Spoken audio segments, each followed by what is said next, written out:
Hello दोस्तों, ink exam channel में आप लोगों का स्वागत है। आज है 27 अक्टूबर 2020 और आज की करंट अफेयर की वीडियो में जितने भी क्वेश्चन हैं सभी को हम एक एक करके डिस्कस करेंगे और जितने भी फैक्ट बन सकते हैं सभी को हम डिस्कस करेंगे। चलिए शुरू करते हैं आज का वीडियो।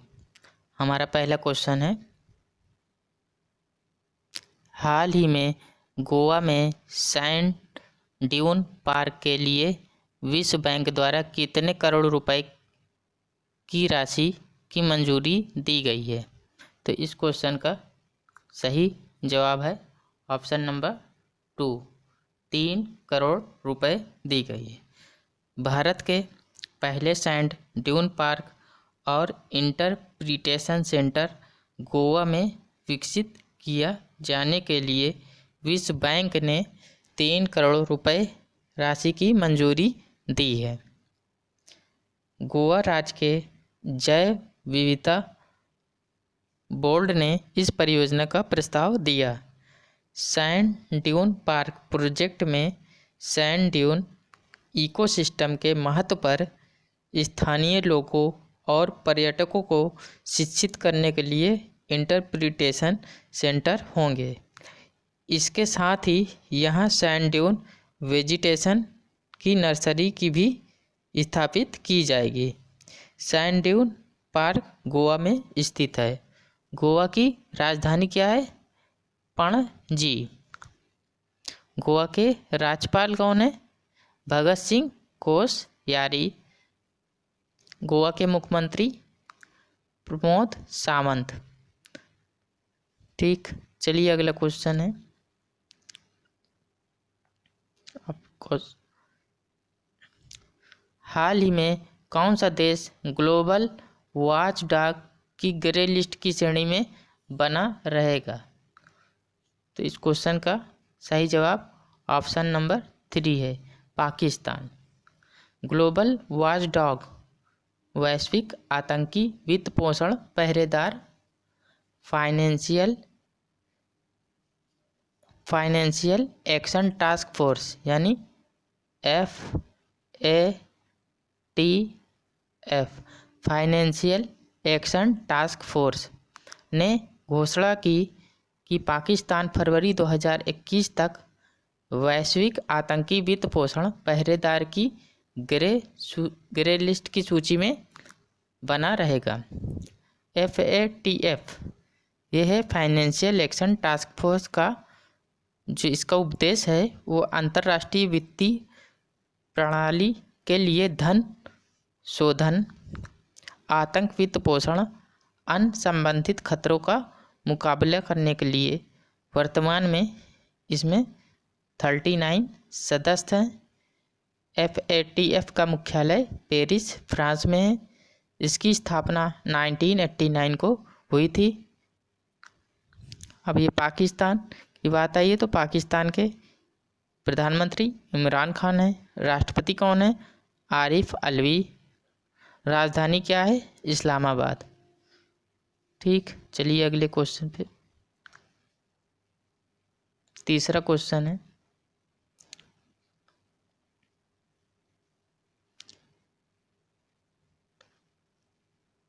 हाल ही में किस राज्य ने नेपाल को 500 निजी ऑटो रिक्शा बेचने पर समझौता किया? तो इस क्वेश्चन का सही जवाब ऑप्शन नंबर 3 है, केरल। केरल राज्य सरकार ने 500 निजी ऑटो रिक्शा नेपाल को बेचने के समझौते पर हस्ताक्षर किया। निजी ऑटो रिक्शा ये 3 घंटा 50 मिनट चार्ज करने पर 100 किलोमीटर का माइलेज देगा। कंपनी ने इस ऑटो रिक्शा की जो कीमत रखी है वो 2,85,000 रुपये रखी है। ठीक, इसमें जो है 3 व्यक्ति बैठ सकते हैं। यह 600 किलोग्राम का लोड ले जाने में सक्षम रहेगा। केरल की राजधानी क्या है? केरल की राजधानी तिरुवनंतपुरम। राज्यपाल कौन है? आरिफ मोहम्मद खान। मुख्यमंत्री कौन है? पिनरई विजयन। ठीक, अगला क्वेश्चन है, टाटा कम्युनिकेशन कंपनी के नए सीईओ कौन बने हैं? तो इस क्वेश्चन का ऑप्शन नंबर 3 सही है, कबीर अहमद शाकिर। कबीर अहमद शाकिर टाटा कम्युनिकेशन कंपनी के नए सीईओ नियुक्त किए गए हैं। ये 31 अक्टूबर 2020 से इनका कार्यकाल प्रभावी होगा। टाटा कम्युनिकेशन कंपनी के वर्तमान सीएफओ प्रतिभा के अडवाणी हैं। इनकी जगह अब कबीर अहमद शाकिर लेंगे। टाटा कम्युनिकेशन कंपनी, इसका जो मुख्यालय है वो मुंबई में है। वर्तमान सीईओ कौन है? अमूर स्वामीनाथन लक्ष्मी नारायण। ठीक, चलिए अगला क्वेश्चन है 5वां। हाल ही में किस राज्य की सरकार ने दिनकर योजना का नाम बदलकर किसान सूर्योदय योजना रखा है? तो इस क्वेश्चन का ऑप्शन नंबर 2 सही है, गुजरात। किसान सूर्योदय योजना का जो मुख्य उद्देश्य है वो राज्य के किसानों को 16 घंटे बिजली की आपूर्ति कराना। गुजरात की जो राजधानी है वो गांधीनगर। मुख्यमंत्री कौन है? विजय रूपाणी। राज्यपाल कौन है? आचार्य देवव्रत। ठीक, चलिए अगला क्वेश्चन, किस देश की मंगदेछु जल विद्युत परियोजना को ब्रूनेल मेडल मिला है? इस क्वेश्चन का दूसरा ऑप्शन सही है, भूटान को मिला है। मंगदेछु जल विद्युत परियोजना को ब्रूनेल मेडल से सम्मानित किया गया है। भूटान देश में स्थित मंगदेछु जल विद्युत परियोजना के लिए देश की ब्रिटेन के सिविल इंजीनियरिंग संस्थान द्वारा सम्मानित ब्रूनेल मेडल से सम्मानित किया गया है। भारत और भूटान देश के प्रधानमंत्रियों ने संयुक्त रूप से 2019 में 720 मेगावाट मंगदेछु जल विद्युत परियोजना की शुरुआत की थी। मंगदेछु जल विद्युत परियोजना पर 1300 करोड़ रुपए खर्च आया है। इससे भूटान राज्य में बिजली उत्पादन को भारत की मदद से 2000 मेगावाट तक बढ़ाया गया। भूटान की राजधानी क्या है? थिम्पू। मुद्रा क्या है? न्यूक्लियर ट्रम। राष्ट्रपति कौन है? जिग्मे खेसर वांगचुंग। प्रधानमंत्री लियोन चेन सेरिंग तोब्गे। ठीक, अगला क्वेश्चन है 7वां। भारत की किस बिजली उत्पादक कंपनी को फोर्ब्स द्वारा प्रकाशित वर्ल्ड बेस्ट एम्पायर 2020 का खिताब दिया गया है? तो इस क्वेश्चन का ऑप्शन नंबर 2 सही है, एनटीपीसी यानी National Thermal Power Corporation Limited. National Thermal Power Corporation Limited को फोर्ब्स द्वारा प्रकाशित वर्ल्ड बेस्ट एम्पायर का अवार्ड दिया गया है। एनटीपीसी कंपनी ने India PSU world best employer का खिताब 1.89 एनएसई के बेस्ट एम्पायर का खिताब में शीर्ष स्थान पर रहा। इसमें 58 देशों के 1,60,000 श्रमिकों को यह सम्मान कार्य आधार पर एनटीपीसी को दिया गया। स्थापना कब हुई थी? एनटीपीसी 7 नवंबर 1975 को। इसका मुख्यालय दिल्ली में है। इसके चेयरमैन गुरदीप सिंह है। अगला क्वेश्चन 8वां। हाल ही में किस बैंक को वर्ष 2020 की दूसरी तिमाही में 129 करोड़ रुपए का लाभ हुआ है? इस क्वेश्चन का ऑप्शन नंबर 2 सही है, यस बैंक।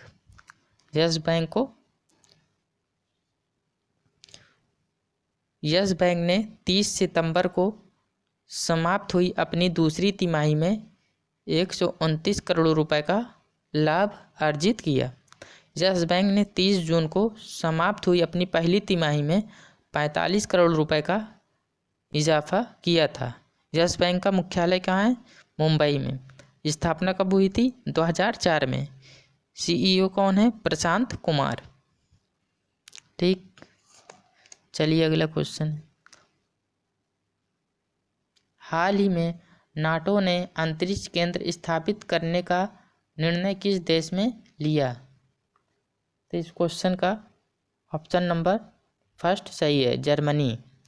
नाटो ने जर्मनी देश के रामस्टीन में वायु सेना के उच्च कमान देश में एक अंतरिक्ष केंद्र स्थापित करने का निर्णय लिया। यह बेस जर्मन राज्य के राइनलैंड पैलेटिनेट के रामस्टीन में नाटो वायुसेना के उच्च कमान के साथ शामिल होगा और अंतरिक्ष अवलोकन के लिए केंद्र के रूप में सभी के ऊपर काम करेगा।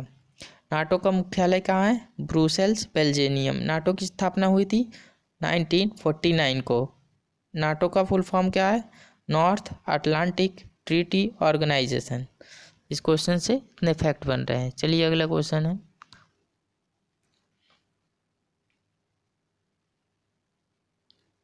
हाल ही में किस एयरपोर्ट को विश्व का दूसरा सबसे सुरक्षित एयरपोर्ट का दर्जा मिला है? तो इस क्वेश्चन का ऑप्शन नंबर 2 सही है, Indira Gandhi international airport. Indira Gandhi international airport को विश्व का दूसरा सबसे सुरक्षित एयरपोर्ट घोषित किया गया है। विश्व के 200 एयरपोर्ट में से सिंगापुर के चांगी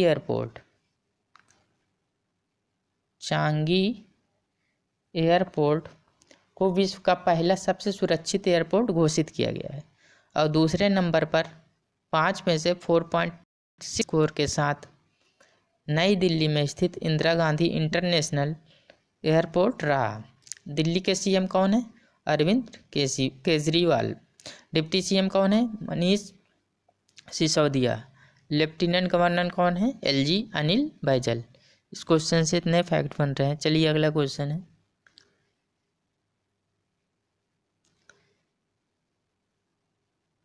फार्मूला 1 वर्ल्ड में पुर्तगाली ग्रैंड प्रिक्स 2020 में किसने जीत हासिल की? तो इस क्वेश्चन का फर्स्ट ऑप्शन सही है, लुइस हैमिल्टन। ये फर्स्ट शीर्ष स्थान पे रहे। पुर्तगाल के अल्गार्वे इंटरनेशनल सर्किट में आयोजित 2020 में पुर्तगाली ग्रैंड प्रिक्स में Lewis Hamilton Mercedes great Britain में जीत हासिल की और सेकंड नंबर पे वाल्टेरी बोटास, ये सेकंड नंबर पे थे। मर्सिडीज फिनलैंड सेकंड नंबर पे और ये थर्ड नंबर पे मैक्स वेरस्टैपेन, ये रेड बुल में नीदरलैंड से थर्ड स्थान पर थे।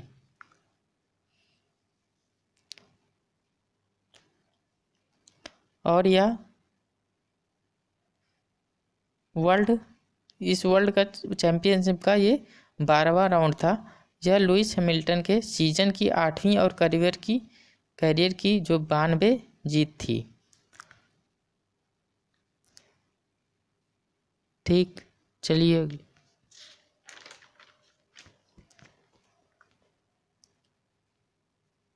12वां क्वेश्चन है।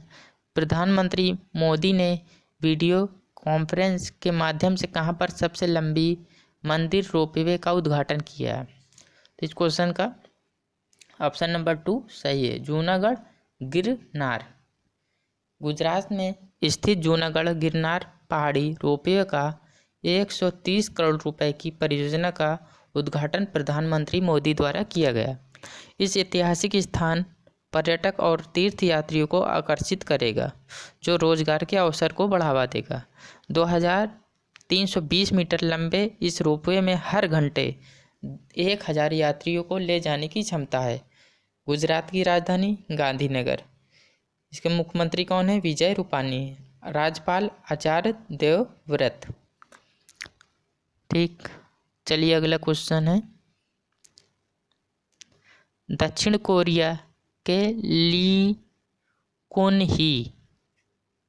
ली कुन ही का निधन हो गया, वे किस समूह के अध्यक्ष थे? तो ये सैमसंग समूह के अध्यक्ष थे। इस क्वेश्चन का ऑप्शन नंबर 2 सही है। दक्षिण कोरिया के सबसे बड़े सैमसंग समूह के अध्यक्ष ली कु ही का निधन हो गया। ली कु ही ने सैमसंग को स्मार्टफोन और मेमोरी चिप्स का सबसे बड़ा उत्पादक बनाने की मदद की।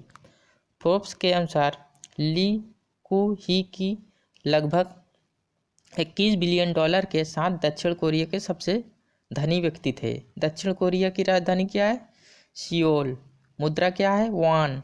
राष्ट्रपति मून जेई इन। प्रधानमंत्री किम ताई हो। ठीक, अगला क्वेश्चन है, किस राज्य ने पुनः 2021 में हो यानी HO बस सेवाएं शुरू करने का निर्णय किया है? तो ये इस क्वेश्चन का सही जवाब ऑप्शन नंबर 3 दिल्ली की एकमात्र आधिकारिक बस सेवा HO यानी हो हाफ ऑन हाफ ऑफ दर्शनी, इसका फुल फॉर्म है हाफ ऑन हाफ ऑफ। ये दर्शनीय स्थल बस सेवा अगले वर्ष 2021 तक नई सुविधाओं और आकर्षण के साथ शुरू होंगी। भारत की पहली हाफ ऑन हाफ ऑफ बस अक्टूबर 2010 में शुरू की गई थी। ठीक, चलिए अगला क्वेश्चन है, अभिगमन दिवस किस दिन मनाया जाता है? तो इस क्वेश्चन का ऑप्शन नंबर 2 सही है। 26 अक्टूबर को मनाया जाता है। 24 अक्टूबर को अभिगमन दिवस मनाया जाता है। 24 अक्टूबर को विश्व पोलियो दिवस मनाया जाता है। 26